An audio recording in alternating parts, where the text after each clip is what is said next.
This is the Automotive Repair Podcast Network.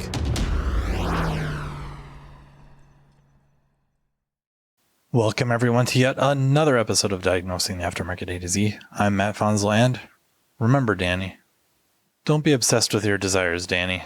Remember, the Zen philosopher Basho once wrote, "A flute with no holes is no flute. A donut with no hole is a Danish."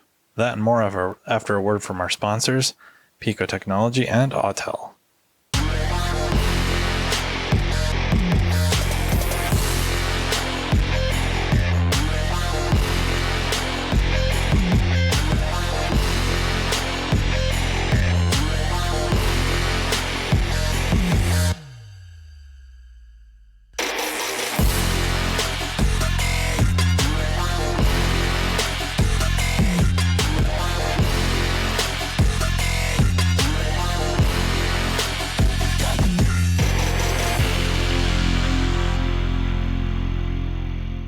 This episode of Diagnosing the Aftermarket A to Z is brought to you by Autel.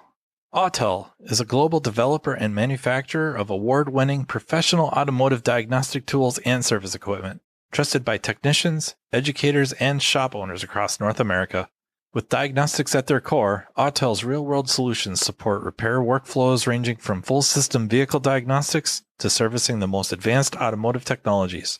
What sets Autel North America apart is the team behind the tools. Dedicated experts across sales, training, and technical support, each bringing deep, hands-on experience supporting professional technicians. When questions arise, you're working with people who understand the vehicles, the procedures, and the real-world demands of modern repair.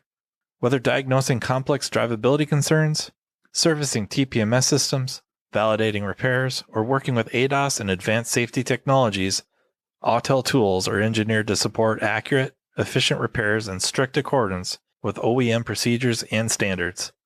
To learn more about Autel and their diagnostic solutions, visit autel.com, AUTEL.com. I'm going to start off with just kind of left field, but I think I have a reason. Mostly as a good example, I think life in general.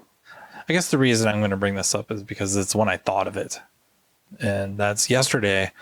I went golfing with my wife and a mutual friend. And I would not say I'm an avid golfer. I like it. I like the challenge. I've played, I don't know, off and on since middle school-ish. The reason I got to play that much early on was I was not on the school team. Probably wouldn't have joined the team. Maybe a mistake, but I didn't. I wouldn't have thought of it. One of the larger local golf courses had Massey Ferguson equipment and used Johnsrud, Husqvarna, and Steel chainsaws, brush cutters, blowers, right? So they were at my grandparents' implement dealer for a lot of stuff. We did a fair bit of work for them. Because of that, as you may have guessed, we got a little bit of special treatment, and many times we could go golf for heavily discounted greens fees and cart fees and all of that. So that's how I got to go early on and up through high school. And then a friend of mine worked at a golf course, and one of the perks there was you get to go golfing for free. So then we would just split costs, and worked out quite well. I would never consider myself that good. I'm better this year than I was last year, but not to go into some big story about it. It's just something my wife has enjoyed since I guess she was a little out of high school. Something I get a kick out of. We get to go do it together for a couple hours outside, stuff like that. And you could be competing against each other, but ultimately you end up competing against yourself. So there's that. The reason I bring it up, I thought of it yesterday because we're out golfing, and I'm kind of, for me, right? I have to be very, very, I think, very transparent about that. For me, is golfing quite well. First couple holes, not so great, but I don't know, stuff kind of started clicking a little bit. And by that means I'm giving myself chances to par, but I'm really bogeying most of the time.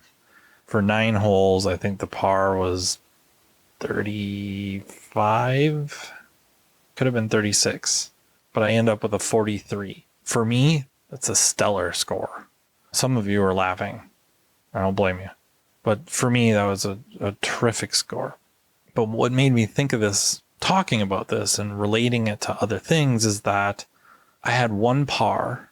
I had a couple of bogeys that really I should be happy with. Really happy with, because at my, just say the word handicap, that's what it is, but I don't know my handicap. I don't put that much effort into it. But for my skill level, bogey for me is the same as a par, or maybe even better, maybe even a birdie on some holes, depending on difficulty. I should be ecstatic. Maybe not doing victory laps around the green, but I should be happy. But I don't do that. I look at it and I'm like, man, I totally screwed up that second shot. I totally screwed up that chip shot, or that was a makeable putt and I didn't leave myself a gimme afterwards. And just shredding it apart. And I'm not, in the back of my head, I know it was pretty good. Even the holes that I parred, like I knew that was really good. And I should have been really, really happy, but I catch myself dissecting it. Turns out there might be some psychological terms involved with this. One is discounting the positive. I thought it might be like imposter syndrome, but that's kind of different. There might be some similarities in there, but it's really not the same. Discounting the positive and then counterfactual thinking. They're somewhat the same. Not exactly. But one, basically, their cognitive biases, and a loose term might be hindsight bias. With my skill set, with my ability, with my club quality and experience, like we don't golf once a week, maybe, sometimes twice a week. But again, not avid, not out in the yard practicing and not taking lessons and all the things. So what happens is I score a bogey, which is 1 over par. And I'm looking at what if I would have done this, and then I discount it. I take away some of that positives. Like I should be at least maybe a little spring in my step. Don't do it. I'm positive that I've learned this from this behavior, this thought process from my maternal grandparents and my mom. They downplay it a lot, masked as modesty. I think there's reasons for that. I get it, but I bought into it heavy. Sometimes I go over the board with it more for, I don't know, I hate to say comedic effect. Like I do try to get a little bit of a laugh sometimes. The other thing is like, I don't like the idea of projecting arrogance. There's a big difference between confidence and arrogance. I get that, but I just don't want to be that guy. I just don't. And so I do that, but I need to be able to have it in the back of my head. Like that was pretty good. If you keep doing this, if you keep practice, maybe if you sign up for some lessons, maybe if you upgrade your clubs or grips or something like that, you're going to get better and better. But for that, where you're at right now, that was a heck of a hole, right? That was a heck of a round or half a round. So yeah, big wow. Matt's golf game, Matt's golf outing, big deal. But it translates right to the bays. How many times have you had a vehicle in, and as a technical specialist, you spend 2 hours trying to find an intermittent short that pops a fuse? And depending on what it is, where it is, 2 hours is actually really good. But now that you know where the problem was and how you found it, you start really discounting the accomplishment, because now it's like, oh my God, that was so easy. It was so obvious. If I would have just this, if I would have just that, if I would have, oh my God, I had this one special tool. If I would have just got that right away, or if I would have set my meter up for, the beep to make a sound, oh, it would have saved me some time. Or had longer leads on my headlight or test light or whatever so that I could have seen it while it was back there, I probably would have seen it flickering and I could have shaved 15 minutes, 30 minutes off of this. That's essentially the same thing. One, considering what you knew at the time is most important, that you couldn't have known. You don't know where the problem is. There's a whole bunch of variables you're trying to balance out. Why can't, and I put myself very much in this group, very much. I'm right there with you. Why can't you go like, that was pretty good, and next time I might do this. I might get this tool out sooner. I might, you know what? I need to manufacture some leads for my test lights, whatever they are. Test, a regular incandescent, 3157, 194 bulb, whatever you're using, or a meter that emits a sound, something like that. You set up your scopes, right? Pico, we can set it up to do some pretty cool stuff to alert you of certain phenomenon, like current exceeding a certain amount or vice versa. Just there's so many things. Why can't both things be true? Why couldn't what I did, that was a good find? Yeah. Considering what you knew, considering what you did, you didn't make any gross errors, big screw ups. You didn't go on a big wild goose chase or anything like that. You didn't go spiraling down a rabbit hole. 2 hours isn't too bad. Next time, armed with this knowledge, I might be able to shave some time off in this exact type of a scenario, right? If it's totally exact, then what are you going to say? You should have just went right to the problem. I suppose if you see it a few times, right, then it's no different than a bulletin instructing you to go look at a certain area because it's a known problem, fine. Or a mechanical specialist pulling that transmission out, following the procedure step by step, and then realizing I didn't have to take that out. Or if I would have removed this, if I would have removed that, I could have got this stuff all out of my way. This would have been wide open. So now doing something at the book time or a little bit less doesn't seem like such an accomplishment. You start discounting that because now armed with this knowledge I didn't have before, I could have saved time. I could have done it faster yet. And I think we got to be careful with that.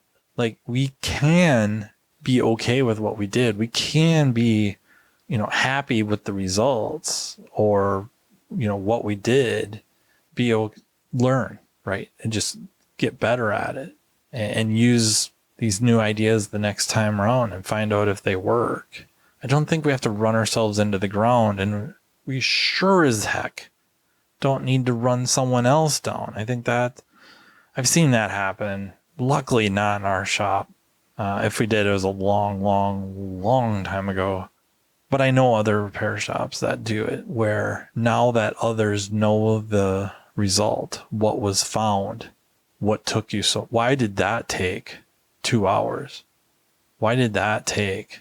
You should have been able to do that well under book time.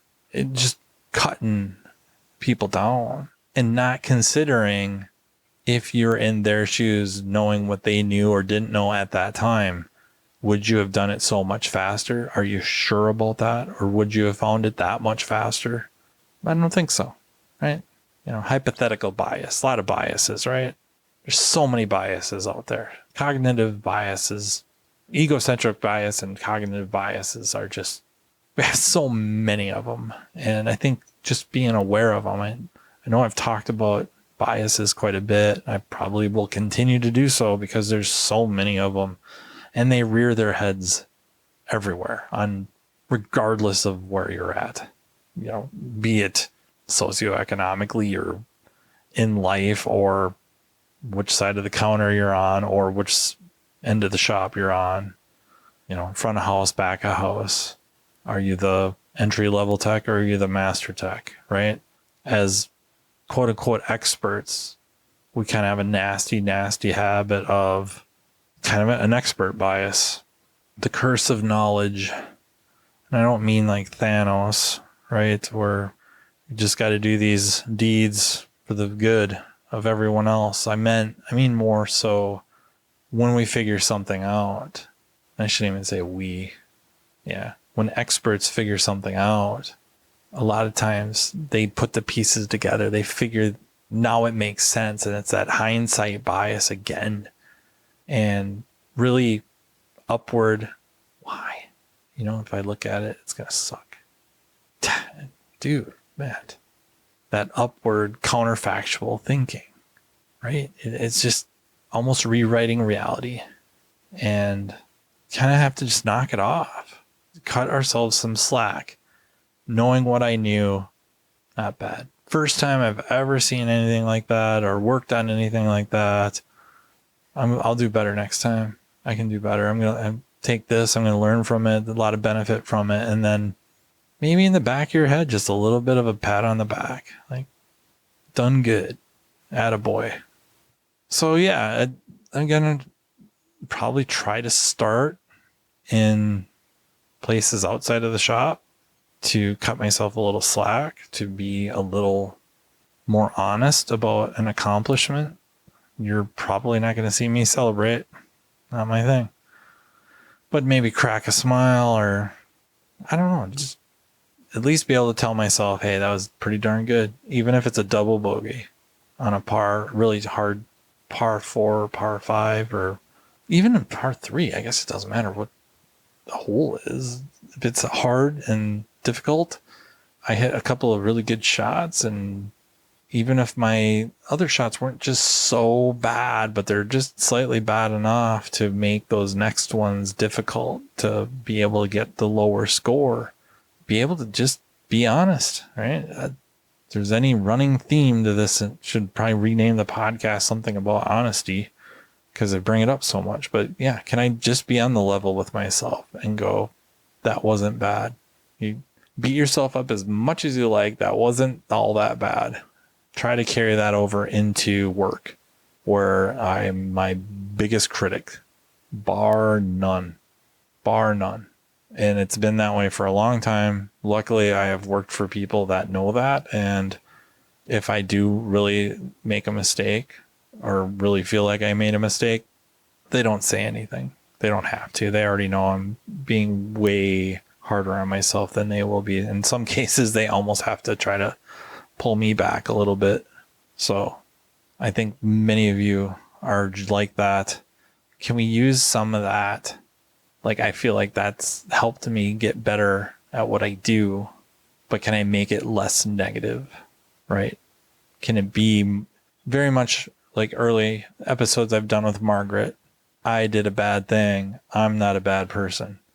Can I take, twist that a little bit and be less, I suck, I took a wrong turn?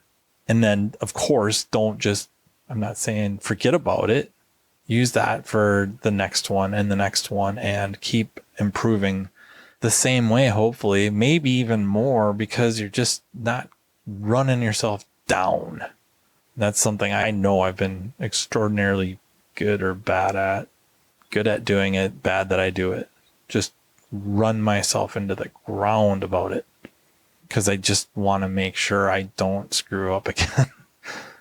So I would also like to thank you guys for the messages, and it turns out I'm probably going to have to do more Mount Rushmore type episodes, or at least sprinkle in some Rushmore stuff into the regular podcast episodes. Like right now, I guess I've been getting a few on basketball because of the NBA playoffs.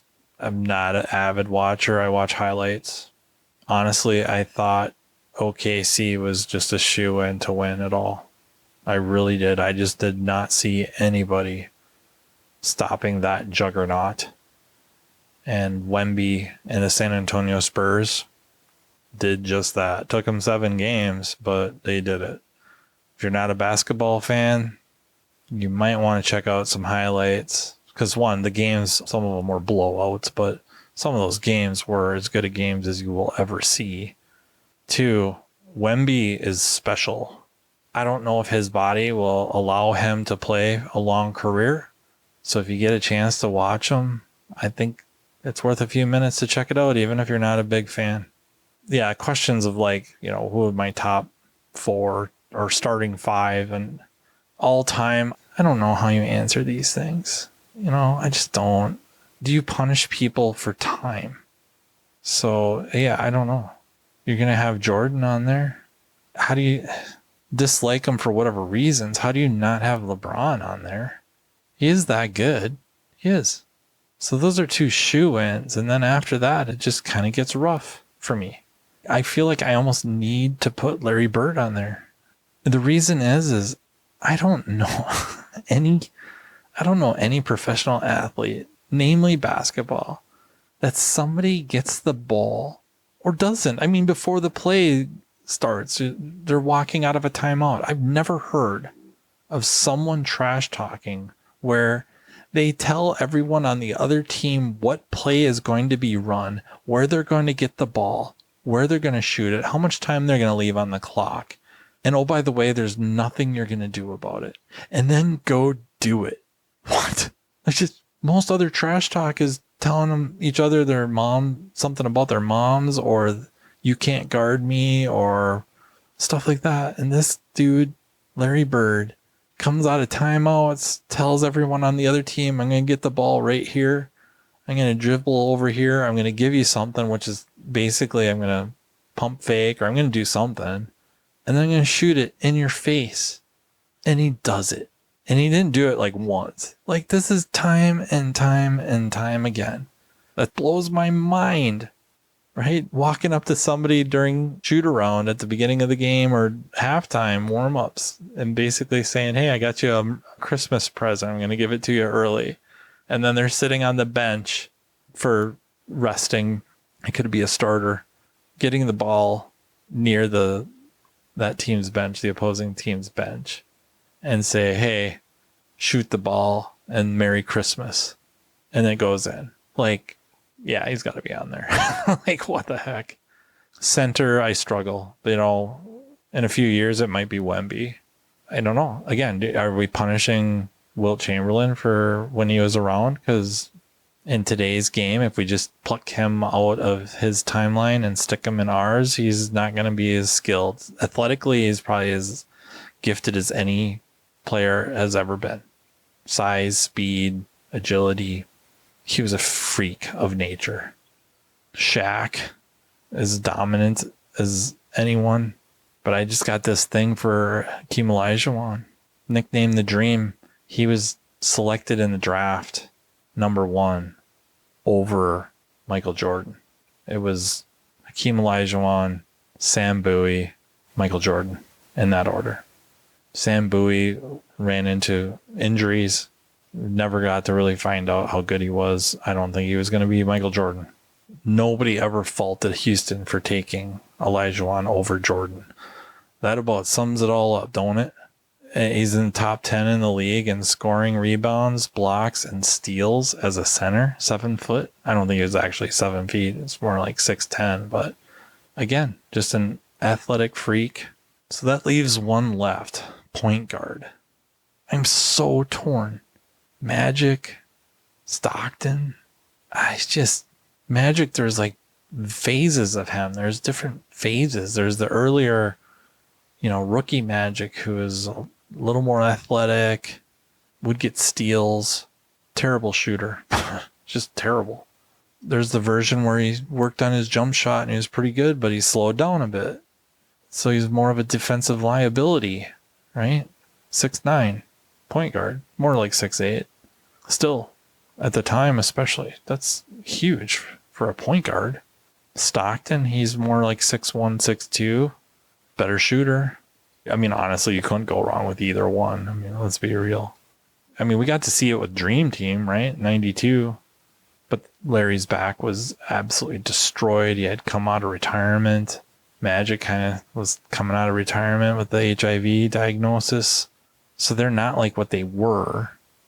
And Jordan was kind of like at the height of his powers. You can't go wrong with either one. Having Magic and Larry and Jordan on the same team is just too appealing. But I honestly don't have a problem with making it Stockton either. So we'll just go with Magic. There's the starting 5. Jordan and Magic in the backcourt. Larry Bird and LeBron. And Hakeem in the front court. There you go. Good timing for this time of year, eh? Yeah. I hope you got a kick out of this episode, and please keep hitting me with the messages. If you have more ideas for content, let me know.